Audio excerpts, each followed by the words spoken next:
Hello, everyone, and thank you for joining our panel at App Promotion Summit Berlin 2021. My name is Ender Özcan. I'm VP Global Sales at Adjust. We have here Erdem from Trendyol and Lorenzo from Meta team. Well, welcome, guys. We're happy to have you here with us today. I would like to have like a quick round of introductions here.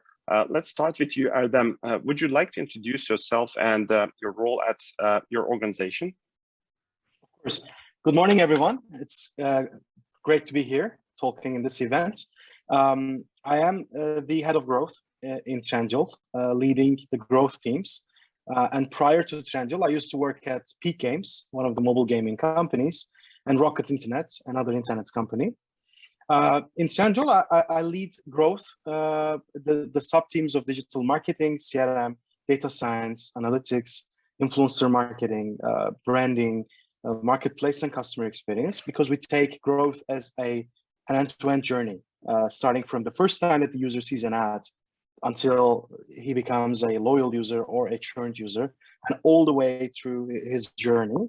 That's what I'm trying to do as well, creating long-term sustainable growth here in Trendyol. Thank you. Erdem, you are the CMO at Trendyol, and Trendyol.com is the largest and fastest growing mobile commerce company in Turkey and Middle East and North Africa region. But the recent funding round achievement, Trendyol has also become the first decacorn in Turkey. It sells more than 300 million items per year, which is quite impressive, to be honest. And the company's mission is to use technology to help customers buy what they want when they want it. Would you like to talk about your journey at Trendyol? Thank you. Let me start with how Trendyol started. So we've started as a private shopping fashion e-commerce site back in 2010. And after a couple of years, we've decided that we should expand into other categories as well and include other sellers in our marketplace. So we've converted from a retail-only player to a 95% plus marketplace player in time in a couple of years. That was like a huge transition. And as of last year, 2020, we've introduced our own instant delivery network as well. So we're delivering grocery and meal, quite popular these days in Turkey to majority of our users. We've added our payment services, our digital wallets, and we have our own logistics network as well, we call Trendyol Express. So we've transferred from a pure e-commerce player to what we call as like a super app, again, a popular term these days, trying to enable all our customers to, as you say, buy what they want when they want it. And going forward, our plan is to expand internationally, starting from EU, starting from Germany, and also increasing our selection and categories domestically as well, because there's still a lot to do in Turkey as well, what we see, because our users show us great loyalty and great interest in what we do. We want to expand to satisfy their other needs as well. As of now, we're the most downloaded app in the market in our category, and one of the top 3 most downloaded app in the market, surpassing even the largest social networks. And on an average day, we have like around 20 million daily active users, which is like half of the e-commerce population in Turkey. Our plan, hopefully, is to keep growing and keep satisfying our customer needs. Thank you for sharing this incredible story with us, Erdem. Lorenzo, we're happy to have you here joining us from the Meta Marketing Science team today. What does your team do, Lorenzo, and how do you set up your customers to bring success? Yeah, hi, Ender, and hi, Erdem as well. And good morning, everyone at the App Promotion Summit Berlin and Adjust, of course. I'm like super excited to be here today, so thank you for having me. To your question, Ender, let me start by recalling our team mission, that is helping all businesses growing by transforming their marketing practices, grounded in data and science. So this is the team mission. But the keywords here are the growth of our partners, which is crucial, and the improvement of their marketing practices by means of insights based in data. which in most cases revolves around experiments and incrementality measurement. So to deep dive a little on a typical marketing science project, there are a few milestones. First, we have a preparatory phase where we want to understand together with the advertiser their main objectives. Sometimes they might be contrasting ones, so we encourage them to keep a single priority along the whole journey and keep a few secondary ones there as well. Given priority objectives, we want to define SMART goals on it to achieve it. So the goal should be specific, measurable, achievable, relevant, and time-bound. We also want to understand the connected KPIs that we can measure on platform and off platform to track and prove impact. The second step for us is to define and align on a series of hypotheses around how certain changes might impact, certain changes to the media strategies might impact such KPIs. And ideally, we want these hypotheses to be formed based on insights from the industry or past studies or research available at the moment. Last, but definitely not least, we design the measurement framework that will prove the causality between the changes to the media and the impact on KPIs. A good measurement framework, as I was saying before, should always include at some stage incrementality in the form of randomized controlled trials or holdout experiments. That these would validate the hypotheses that we had against the ground truth. Then the findings from these experiments will inform in different ways all the solutions in the toolbox of measurement. So, for example, platform reporting, multi-touch attribution, and mobile measurement partner models, and marketing mix models as well. Thank you very much for sharing this, Lorenzo. It is very interesting to have our viewers understand how you help your clients acquire more users, especially focusing on e-commerce business. And also, when did Meta start working with Trendyol, and how this collaboration evolved over the years and led to a big success story? Yeah, within marketing science and externally as well, we are always proud to share the story behind the great partnership we have built with Trendyol. For full transparency, my colleague Kubilai supported that from our side, but I'm happy to share it. Anyhow, we started in 2019 with a project on validating their customer segment definitions, for example, active, churned, and non-buyer, and evaluating each segment contribution to the incremental transactions. As I said before, through incremental measurement, we can understand the true value of marketing. Then in the second half of 2019, we ran a series of calibration studies to measure how much value these segments drive at a given investment level. So on the basis of these results, Trendyol decided to shift their budget to the most efficient segments. In particular, one of the key learning there was that we discovered that non-buyer segments are not uniform. They have different attributes, and that dynamic ads or DR ad format have limited impact to convince them to purchase. So to inform the response, to improve, the response, we added video ads featuring different messages and not just product focused. Another discovery from that journey was the full funnel approach. When you optimize 100% on purchase, then you miss a lot of opportunity because signal-based campaigns only focus on a subset of your total audience based on the objective you give them.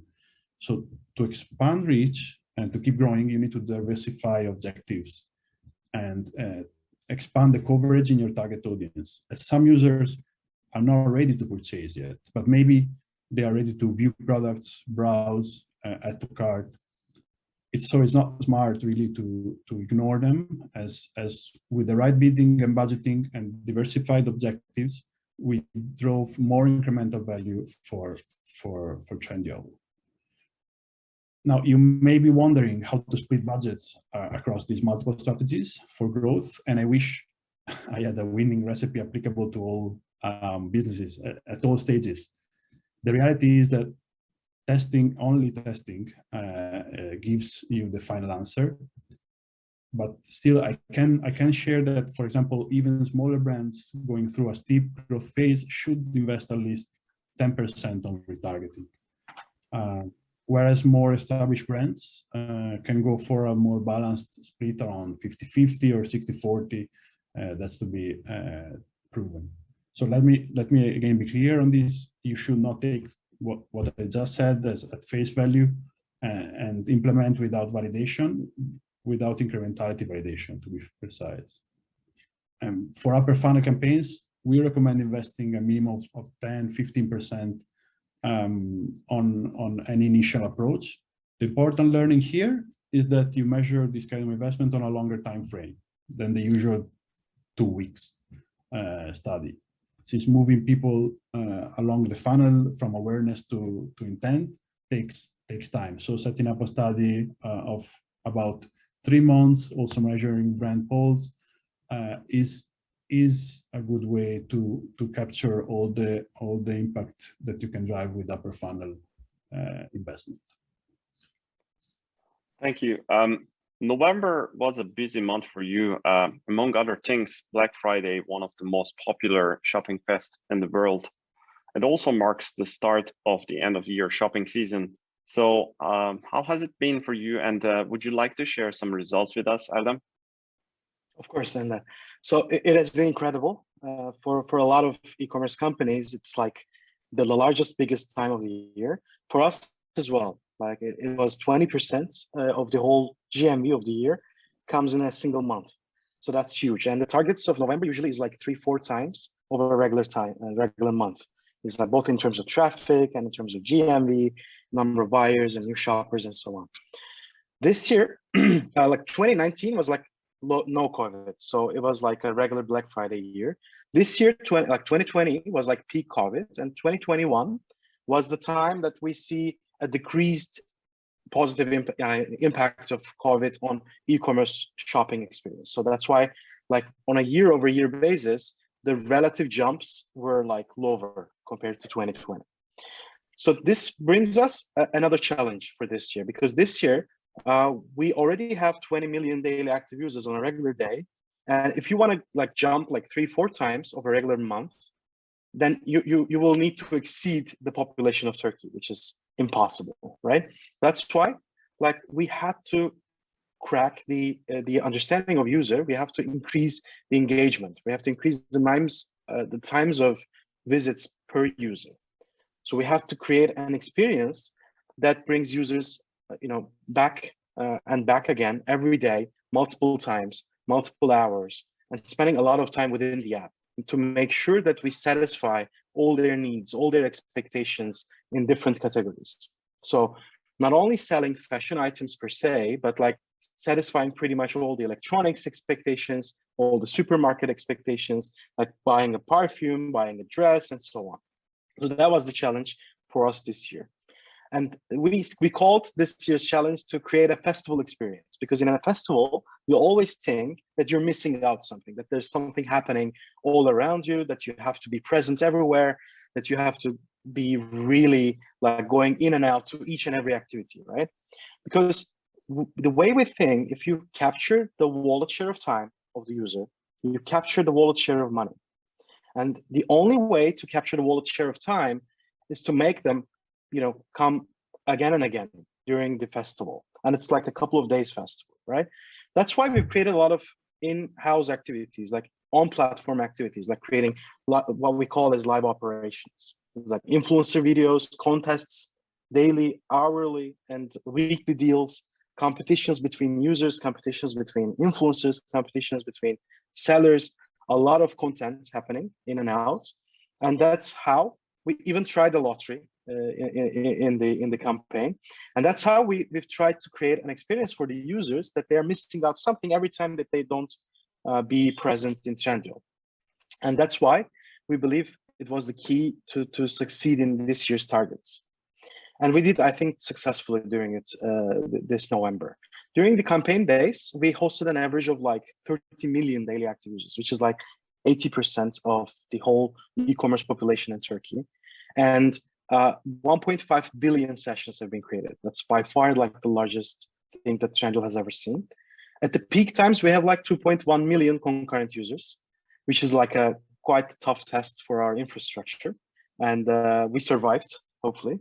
And during November, like our 200K of sellers sold more than 80 million units. So this is like by the way, by far the largest campaign in Turkey happened. And this is a very good news for our sellers as well, because it has been a tough year for many of our sellers, and we promised them a good festival experience, and hopefully we've succeeded in that. And the good news about all of these is like customer NPS haven't dropped that much, because this year we had a good infrastructure for logistics as well. Like the whole country was pretty much ready for a November campaign. November, we have a lot of tests because there's like a huge traffic happening. We do a lot of experimentations as well. We try new constructs, new things like I mentioned about competitions and so on. And that usually gives us a roadmap for the next year as well. And that's how we kind of plan ourselves accordingly. So this year's November was like a great experience for us, great learning for us to learn how we engage users without really increasing the number of users, but increasing the depth of engagement, increasing the level of intense engagement, interaction with the users. Impressive numbers, Erdem. Congratulations with this huge success. Lorenzo, have you noticed any particular trends in the behavior of the users this year? Is there maybe any piece of advice that you could give in particular to e-commerce business when it comes to setting up for success before such important shopping milestones? Yeah. One thing I can mention is that all these shopping fests are really getting global, in that people from all over the world are, as we say, getting familiar with these mega sales days, even if they're not typical of their markets. So, for example, 11/11 or Singles Days from China is now getting traction in most countries of the world, while we have this trend in Southeast Asia where we have a sequence of these shopping fests on a monthly cadence. So in the end, I can say that now there is a trend in many markets where at least once a month there is a shopping fest, or if there is not one, it's being created from scratch. All of this on top of the established dates like Black Friday, Cyber Monday, of course, and where we have these spikes of demand and growth. All of this until we get to the Christmas season, and even after, all these events are followed by a post-holiday discounts. So it's really like boom and bust on an ongoing basis. And after this, we call this period Q5, the one after the main holiday, winter holiday or Christmas period, or fifth quarter. This is a special period because it provides a sweet spot in terms of user propensity to snap up the last deals of the season, and lower competition on the media. So it's also more potentially more efficient to buy media, and as well as it's a crucial time for closing the fiscal year and turning and driving the extra revenue to make that year a success.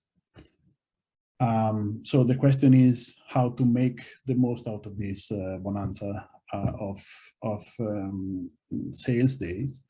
And I think e-com advertisers should really spend, as Trendyol already does, should spend the better part of the year planning for this crazy period that can span from September to early January, but really it can be the whole year with such crazy days. You don't really want to get there unprepared, so you want to have an always-on mindset that I have always in mind these mega sales days, and you don't want to get there with question marks around your media or tech stack, infrastructure. Everything should be sparkling clean. So until those crucial days, it's important to stress test your marketing and as well the on-site implementation to avoid any surprise. To mention a few tech factors at play, I want to recall the quality of the conversion API, or in general every server-to-server integration for data for passing data to platforms, and the quality behind the catalog. So catalog should be consolidated and frequently refreshed so that it really reflects your assortment very well. But then before this period, the focus is on building and broadening the audiences with upper and mid-funnel media to explore a bit how your core message lands with your core audience, as well as untapped audiences that you might want to explore using influencers or creators, for example. Then right before the day, it's all about anticipating and teasing the customer's intent that is naturally there. So in a nutshell, our learnings here are: first, explore the possible shopping fests you want to take part to on a monthly basis, on a market basis, by researching insights on how demand is moving globally. Then plan well ahead on all the dimension of your strategy, tech stack, data integration, catalog, audience, and brand fit, all along the funnel from upper funnel to lower funnel.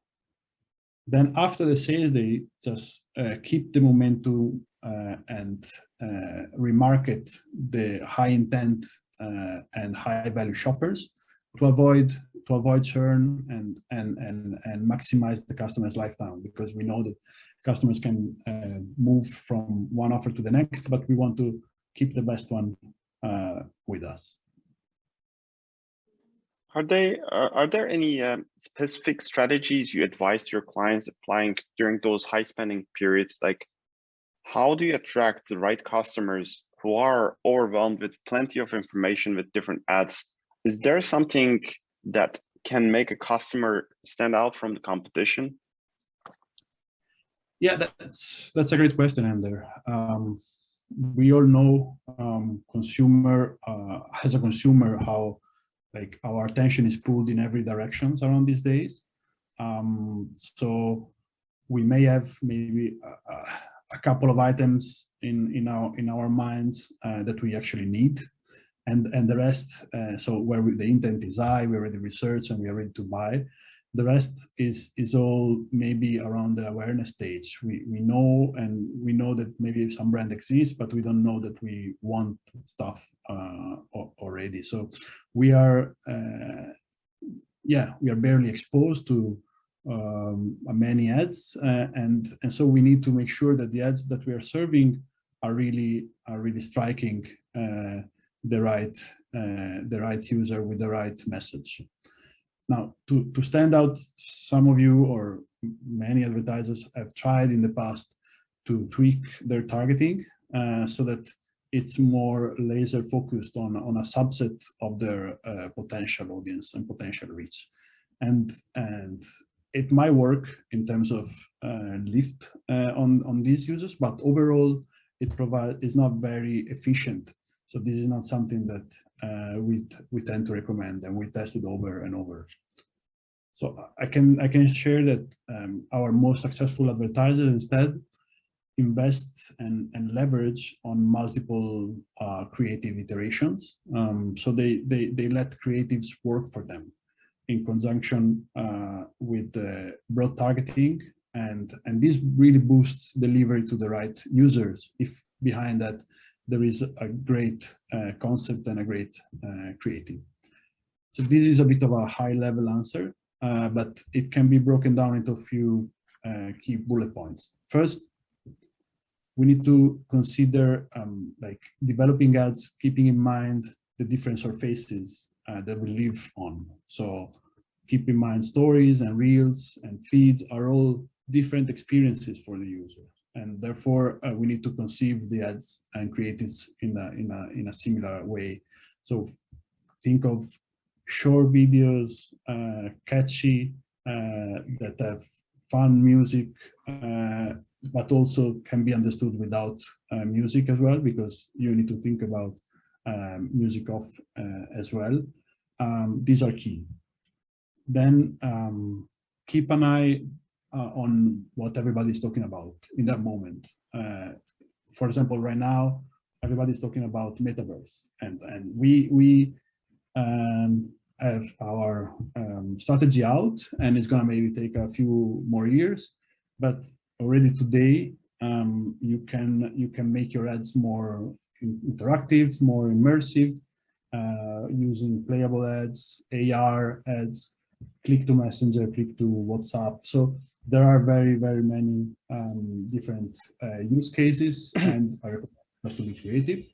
Yeah. Finally, I just want to mention the fact that you can tap into new audiences using influencers and creators.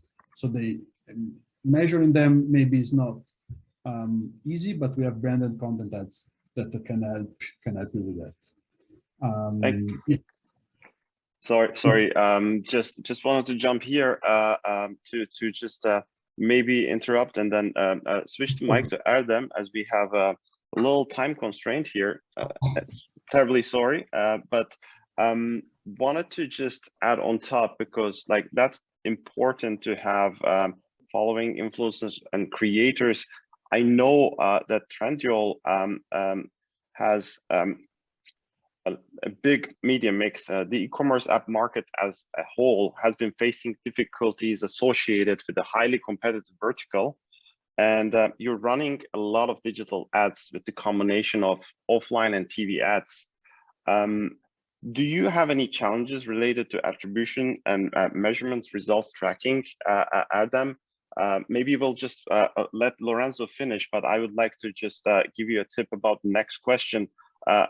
For the mobile acquisition team at Trendyol, what are the strategies you follow to overcome the challenges facing locally and industry-wide? Lorenzo, would you like to just summarize quickly your answer? My answer to the question around.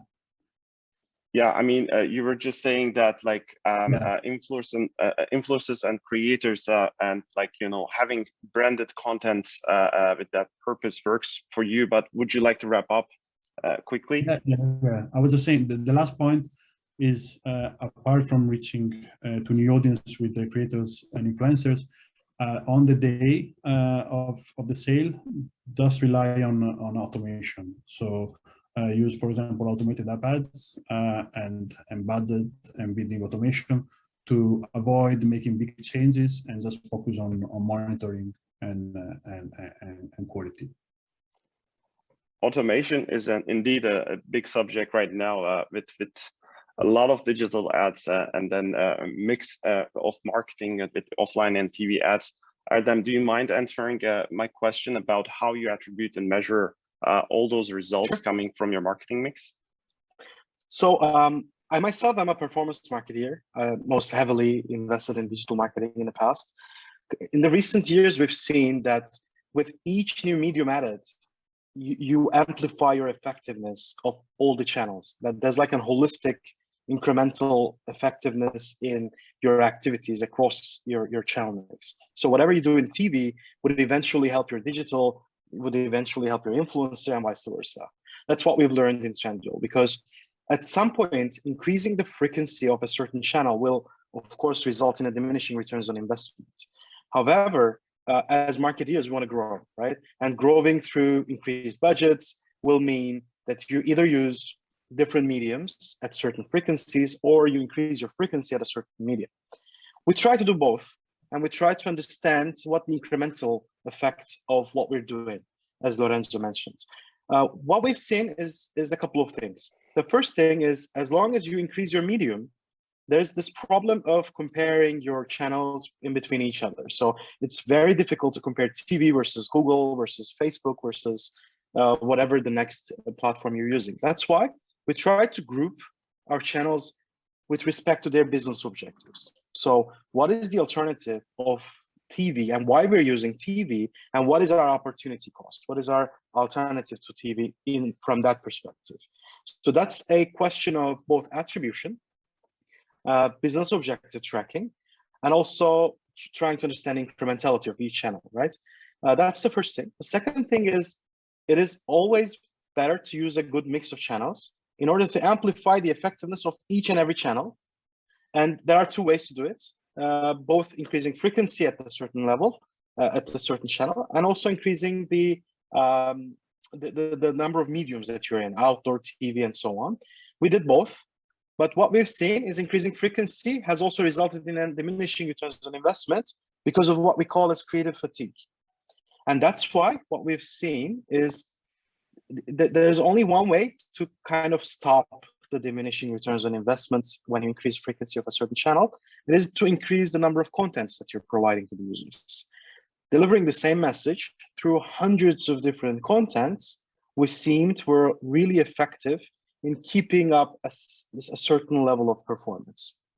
And there are two advantages in offering different contents to users. One is you grab different types of users with each content, and that's a new learning for us as well. So with each new video, with each new creative we've added, we've seen that it attracts a certain different type of people, different type of segment, different type of audience. And the second thing is you don't bore your users with like same message repeated again and again. So what I suggest is keeping the same message, but like creating different creatives. That's why our Black Friday preparations start like months ahead. Like we start pretty much around June to start creating content for November. And that's like really literally hundreds of videos. So that's one advice that I can give. And that's one of the challenges we're trying to tackle. And the second thing, of course, is like to really understand about attribution, to really understand with the new challenges with iOS 14 and iOS 15, with like ATT permission rates and so on, we really have to create a model that reflects our business objectives. And I'm not saying create a perfect model, fully accurate model that reflects a multi-touch attribution, super complex and so on, but try to create a model that reflects your business objectives. I think that's the basic understanding of how we tackle this problem. Great. Erdem, how did you manage to generate engagement, and like, how did you measure the impact of your paid versus organic channels performance in that moment? The way that I've mentioned, again, like in the last question as well, was like we're trying to calculate the performance of our channels, looking at how they deliver business value. And what we call as business value is to create habits. So our marketing team is trying to create a long-term sustainable growth. And we think it only comes with creating habits that will be long-lasting, that will be changing the way the users behave. What does it mean? If you want to create short-term numbers, if you only look at the ROI, then you look at a short-term growth, short-term numbers. If you change the habit of a person and create a long-lasting, frequent habit of purchasing from Trendyol, then you really create a long-term value. And that's how we want to reflect in our business objectives. That's how we want to look at our budget spends, allocation decisions. This is practically, this means this. So if a user hasn't shopped from Trendyol before, and if we, as using our budgets, create a new shopper from that person, that is creating a habit. If a person has never purchased an electronics item before, and if we make that person purchase an electronics item, rather than creating the same couple of purchases one after another, then we say we created a habit for this user. So this doesn't necessarily mean incrementality, because incrementality also covers short-term sales as well. What we're trying to do is creating incremental, long-term, long-lasting habits that will eventually increase the LTV of those users. And that's how we allocate our budgets. So, and that's how we create our content. That's how we create the strategy that we reach those users. In order to understand if we are creating a habit, we've combined our internal clickstream data with Adjust data using the APIs there, and creating an internal hub of understanding what's happening around the user, and trying to reflect it back to the channel performances and allocating budget automatically. Because that's the second part. As long as you do a good job in understanding what value you're bringing in, then there's this next step of understanding how you allocate this budget efficiently, right? And that part should be automated as well. And in that part, we're still in progress, I can say. And Adjust, of course, is helping us a lot in there, both in terms of measurement and giving us the raw data, trying to understand what's going on in our channels and so on. And that's why we always think like we need to consider incrementality, we need to consider attributional model, and we need to consider business objectives in the same dimension, just to make sure that we're delivering long-term sustainable growth. Was that answering your question, Ender? Yeah, I mean, I think that also aligns a lot with what Lorenzo said. So thank you very much for sharing. Maybe one last question for you, Erdem. Trendyol expanded to Germany in 2018. What should we expect? I mean, you already gave some tips about what's going to happen, but like, what should we expect from Trendyol for next year? And have you considered to adapt your marketing strategy to new targets? Yeah, so we've recently started commercially pushing our platform like 3 months ago. And 2022 is going to be the year that we're going to be launching really in German markets. We believe like before launching into a new market, you need to make sure that you have to fix the customer experience and logistics, because as an e-commerce player, you can't risk your first 1 million users. We call them golden cohort internally. A golden cohort is like the first group of users that has experimented your service. And if you fail on them, it really risks the success of your launch in that market. That's why like we always try to understand if you're giving a good amount of like customer service to our users, and if you're ready to push from a marketing perspective. I think one mistake that a lot of the companies are doing when launching into a new market is they launch with marketing, and then they just wait and see what's going to happen from a user experience standpoint, from a logistics standpoint. And that's risky, because the first 1 million users in Trendyol in Turkey are still the power users that we still have. It's like 10 years have passed, and they're still contribute one of the like largest GMV segments, even if their numbers are so low. And they write reviews here and there. They create virality around your next wave of users and so on. That's why like we've waited for a while to create the infrastructure to give our customers a proper service. Going forward, of course, we'll have a different channel mix compared to Turkey, because we will need a lot of users to be informed of our arrival. And we want them to know us with what we're strong in. And that's why like we believe influencers are going to be huge. Like combining influencer content on-site, combining influencer content with our digital marketing campaigns will be very important, because it creates a credibility around what we do. And of course, eventually we'll switch to another mix when the business maturity has grown and has progressed. That's what we're considering right now, to make sure that we do a good launch in Germany and expand from our golden cohort of first audiences. Well, thank you very much for the insights. Indeed, there is a sweet spot between user acquisition and also field operations and like infrastructure at supply chain, as you mentioned. Now we see more and more delivery-driven businesses getting into to market right now. That is something definitely to consider. Erdem, Lorenzo, thanks again for joining us for this panel session and sharing all your valuable insights with our audience. I hope our audience enjoyed our session, and I wish you all a lovely event and a great day. Thanks for the opportunity, and that lovely to be here. Thank you too. Thank you, everyone. Have a great day.